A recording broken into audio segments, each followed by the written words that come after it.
the war that could swallow the world. That's the headline on David French's latest opinion column in the New York Times. French argues that the only thing worse than President Trump starting an unconstitutional war with Iran is Trump losing control of that war. According to an NBC News report, Trump erupted at his national security team this week because his advisors can't agree on a path forward. French asks how they could agree when every path to victory risks dangerous escalation, while continuing the current course risks strategic defeat. This was always the most likely outcome, French writes. The president chose to take on a much more powerful country than Saddam Hussein's Iraq in 2003 while using far less force than we employed to topple the Iraqi government. What did he expect would happen?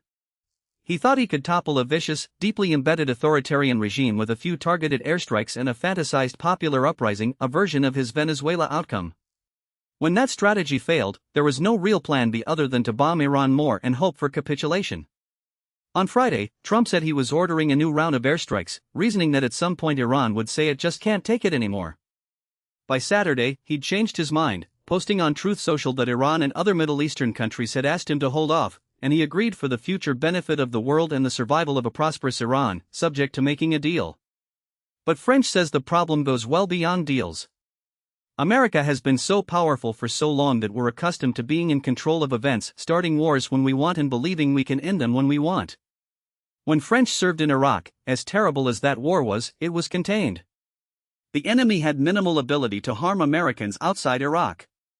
The same was true in Afghanistan once al-Qaeda's strongholds were destroyed. In both conflicts, our great power rivals were largely absent.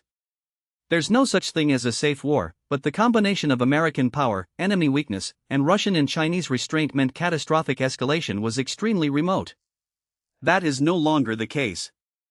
The world is walking a path toward a world war, and no one, including the President of the United States, seems to be in command of events.